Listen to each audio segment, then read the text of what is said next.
They say weddings bring families together. But sometimes, they reveal exactly how far apart you really are. I didn't expect much from my brother's wedding, just a seat at the table, maybe a dance or two, and the quiet satisfaction of showing up, as always, for a family that rarely shows up for me.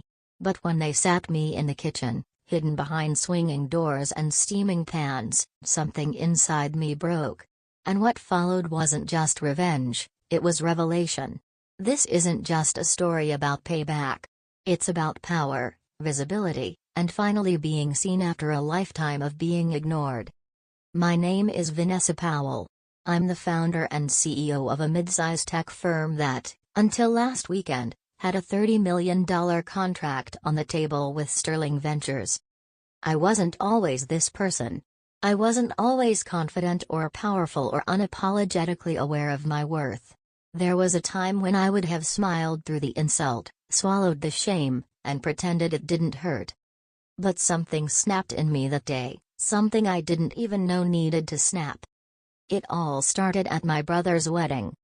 Growing up, Ryan was the golden child.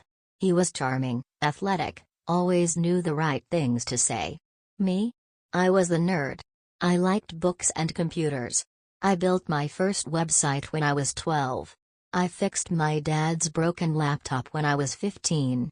By 21, I'd launched a startup. And by 30, I was on Forbes' Women in Tech to Watch list. But at every family gathering, it was always, Ryan got a promotion. Or Ryan's girlfriend is so pretty. When I closed my series round of funding for $10 million, my mom said, "That's nice. So when are you going to meet someone?" I stopped telling them things after that. My brother, bless him, is not a bad person. But he never really stood up for me, either. He enjoyed being the center of attention, and if that meant I had to shrink into the background, so be it. So, when I got an invite to his wedding, I knew exactly what to expect. What I didn't expect was to be seated in the kitchen. Let's rewind a few weeks before the wedding. Sterling Ventures, one of the larger venture capital firms in the state, had approached my company to partner on a joint project. They wanted to fund and license our AI-based logistics tool for a large-scale rollout. It was the kind of contract that would triple our value and position us for a potential acquisition. Guess who the lead partner was? Richard Sterling, Amanda's father. As in, Amanda, my soon-to-be sister-in-law. Richard had no idea I was Ryan's sister. We'd only dealt with each other professionally, through lawyers and dealmakers. And I hadn't felt the need to mention it. I like clean lines between family and business. The deal was set to close the Monday after the wedding. Now let's return to the big day. The wedding was at a gorgeous venue, oak trees, fairy lights, overpriced floral arrangements. I wore a custom navy jumpsuit, sharp heels, and my best "I'm not here to play" lipstick. I showed up with a smile, a nice gift, and zero expectations for special treatment. But when I checked the seating chart at the reception entrance, my name wasn't there. I thought it was a mistake. A volunteer pointed me toward the event planner, who looked confused and said, "Oh, right, Vanessa Powell. You're seated. Back here." She led me through the reception hall, past beautifully decorated tables, white linen, wine glasses shimmering under chandeliers.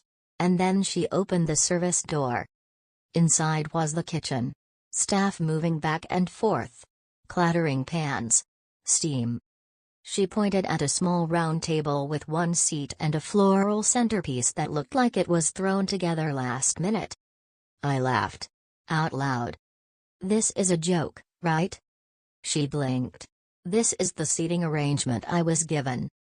I stood there, my clutch in hand, the smell of garlic and roasted lamb thick in the air, and something inside me twisted. A part of another part, the part that had been ignored for 35 years, wanted to sit down and eat in that damn kitchen like a good little Powell. But then I remembered the contract. The deal. The money. And I smiled. I stepped outside and called my attorney. "Hi Rachel," I said calmly. I need you to prepare a withdrawal notice for the Sterling Ventures deal. A pause. Are you serious? Dead serious. We're pulling out. I'll forward you an internal memo. Use irreconcilable conflict of interest as the reason. Do it tonight. I'll explain later. She didn't ask questions. She trusted me. Then I texted Richard Sterling directly. Greater than hi Richard. Something urgent has come up that compromises our upcoming deal. Please expect formal communication shortly. It was vague enough to be polite, but pointed enough to cause panic. Then I re-entered the venue. Sat at the kitchen table. Ate the chicken. Took photos of my surroundings. And waited. Richard found me before dessert. His face was red, more from confusion than anger. "Vanessa," he said. "I just got your text. Is something wrong? I thought we were ready to sign Monday." I put down my fork. "Something is wrong. Your daughter's wedding planner sat me in the kitchen. I'm Ryan's sister." He stared at me like I'd spoken in Morse code. "Wait. You're that Vanessa Powell?" "The very one." I had no idea. I didn't even know you two were related. "Because no one ever talks about me. Not even him." He fumbled. "Look, that's obviously a mistake. I'm sure it wasn't intentional." "I don't do business with people who don't see me," I said, locking eyes with him. "Your team will receive our official withdrawal tonight." "But this is a $30 million deal." "Yes. And I'm worth every penny." I left him standing there and walked back through the main hall with my head held high. Later that night, Ryan cornered me. He was fuming. "What the hell did you do?" Dad said. I raised an eyebrow. "Did he also tell you where I was seated?" He hesitated. "I didn't know. Amanda handled all that." "And you didn't check? You didn't even notice I wasn't at the table with the rest of the family?" He didn't answer. I shook my head. "You've never seen me." "Not really. I was invisible at every holiday, every milestone. I built a tech empire and you all still treated me like the weird cousin who plays with gadgets." Ryan tried to argue, but the damage was done. Not just to him, but to the illusion I'd been maintaining for years, that if I was successful enough, they'd eventually notice me. The business press ran the story. Sterling venture deal falls through after personal fallout at family wedding. Speculation ran wild.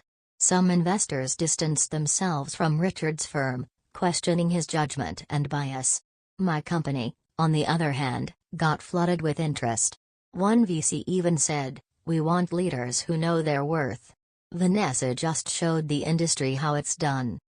I signed a better deal with a firm that actually respected my work and had a diversity-forward investment policy. Back home, my mom called in tears. "How could you do this to your brother?" I replied, "How could you let them sit me in the kitchen?" She said, "We didn't think you'd mind. You always act so independent." "That's not independence, Mom. That's survival." A few weeks later, my dad invited me for coffee. Just him. We sat quietly for a while before he said, "I saw the kitchen. I'm sorry." I looked at him. "Why didn't you say anything?" "I didn't know how. You've always been the strong one. I thought you didn't need the praise." "I didn't need the praise, Dad. I just needed to not be forgotten." He nodded. "Well, I'm proud of you. I always have been. I just didn't say it enough. It wasn't everything. But it was something." And for the first time in a long time, I felt seen. They thought they could sideline. They forgot that the quiet ones, the ones seated in the back, ignored, underestimated, are often the ones holding all the power. I didn't ruin a wedding. I reclaimed my worth. And in doing so, I built something even more powerful than a tech empire. I built myself.